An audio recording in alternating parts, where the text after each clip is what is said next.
Okay, let's continue and welcome Russell Young from Singapore.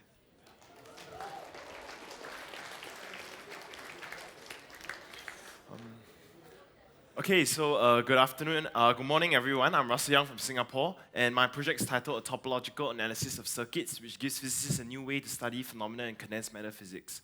So how I got into this project was, everyone in my high school needs to do a physics research or a research project to graduate from high school, and I happened to be in the field of physics, so that was how I got into this research, and I encourage all of you to take up a research project as well, since all of you are in high school. So just some background in condensed matter physics. All of you probably learned in high school that there are three states of matter: gases, liquids, and solids. And the field of condensed matter physics deals with just condensed phases, which is simply everything that's not a gas, so solids and liquids. And the interesting thing is that your high school teacher probably lied to you. There are more than 3 phases of matter. Instead, there are more than 20. So some exotic phases of matter that your high school teacher probably did not teach to you is something like a superconductor. So a superconductor is when a magnet is cooled to a very, or rather when a material is cooled to a very low temperature and exposed to a high magnetic field. We see that it levitates in the region of a magnet. And another exotic phenomena that we see is in superfluidity, which is where fluids lose all viscosity under very cool conditions. And one phase of matter that I want to talk to you about today is the quantum Hall effect, which happens when a metal is cooled to very low temperatures and exposed to very high magnetic fields. What we see in the metal is that the edge of the material is conducting and the bulk of the material is insulating. And this might come as a surprise to you, because how can the edge of the material and the center of the material have 2 completely different properties? And this is precisely what the quantum Hall effect is. It is a very freaky discovery that won someone the Nobel Prize in 1985. So some theoretical background regarding the math. How many of you have heard of topology before? So, wow, that's a lot of you. Okay, so maybe you've seen some YouTube videos on math, but for those of you who don't know, topology is the study of the geometric properties unaffected by continuous changes. And one such geometric property is this animation you can see here, is the number of holes in an object. So you can see that a coffee cup and a donut both have 1 hole, and therefore we say that a coffee cup and a donut are topologically similar. And another less famous topological quantity is known as the winding number. So you can see that this loop winds around this point twice. So this loop is said to have a winding number of 2. And the key insight to note is that material properties are protected by topological quantities. So previously I talked about the quantum Hall effect, about the edge conducting states. And these edge conducting states are protected by topological quantities. So if I were to change the topological quantity, which is the winding number, then we would lose the fact that the edge is conducting. And this is what is known as a phase transition, and won 3 physicists the Nobel Prize 2 years ago in 2016.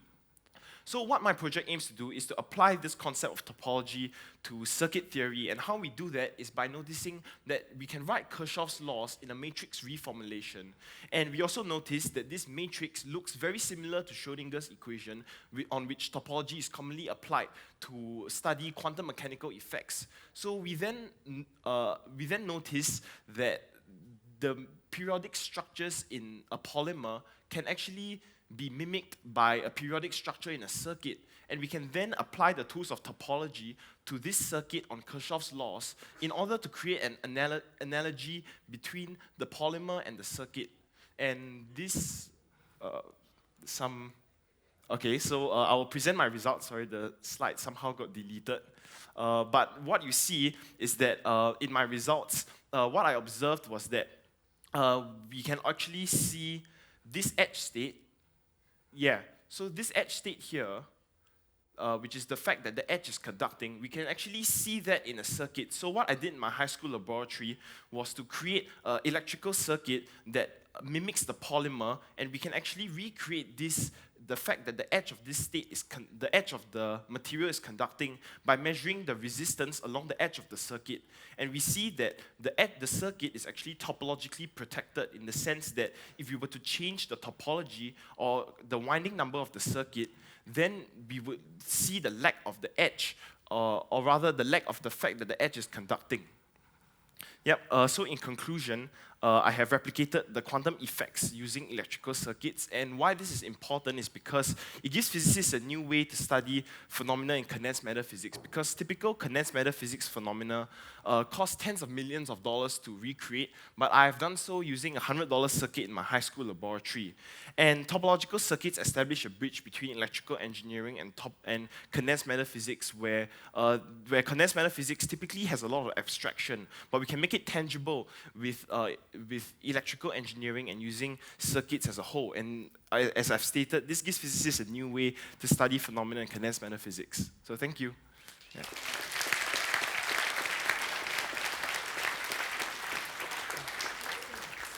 Thank you very much. Is there any question?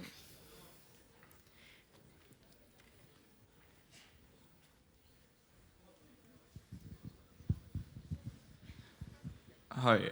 How did you measure the conductivity through different parts of the conductor? Okay, so if you can see here, I don't have the slide with me the slide got deleted for some reason, but as you can see, this is the polymer chain, and this is a series of capacitors, and you notice that this chain has to end at some point, and so does the circuit. So what we do is you attach a resistor to the edge of the circuit, and then you measure the voltage across the resistor and use Ohm's law to calculate the resistance at the edge. And you would see that the resistance specifically at the edge, although there are no resistors in the circuit, is actually really high. And this is what is known as an edge effect, which is protected by the topology of the system. So you're attaching a resistor to the edge of the conductor? Yes. So this is what is known as a shunt resistor, and is a way to measure the impedance of the circuit. So you attach like a 0.1 ohm resistor, and you would measure the voltage to be, well, you know, V equals IR, so you would measure the voltage to be very high and the current to be very low, which is to say that the resistance is very high. Okay, thank you. Any other question?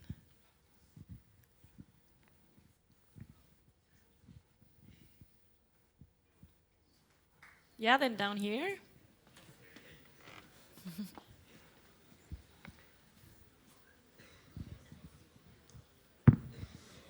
So, what can you measure when you have done this? What are you measuring? Okay, you're is measuring... it on a body, or is it... Sorry? Is it on a body, or I didn't understand. What do you measure? Okay, so you're measuring the resistance at the edge of the circuit. Mm. Yes, and this resistance happens only along the edge, and it happens at a very specific frequency when you drive it with the AC current. And why this is important is because this has applications in radio or communications technologies where the position of the impedance peak is very crucial because it allows you to receive a signal at a very specific frequency, whereas traditional RLC radio circuits tend to have a very large bandwidth of frequencies. So this allows you to filter out very specific frequencies more effectively. Okay, so what can you use this for? Yeah, communications technologies. So it allows you to filter out... in the cell phone, right? Yeah, definitely. So you can actually attach a circuit, which I don't have the diagram for, sadly, into a cell phone or into any radio, and you would definitely, and this can be used in intelligence technologies in the military as well, where you want a very specific frequency and you want to filter out all other frequencies. So this can make my iPhone have a longer battery, or? No, not really, but it can make your iPhone... faster. You allow your voice to be transmitted more clearly. Yeah. Good work. Very nice. Okay, thank you very much. Right. Okay, thank you.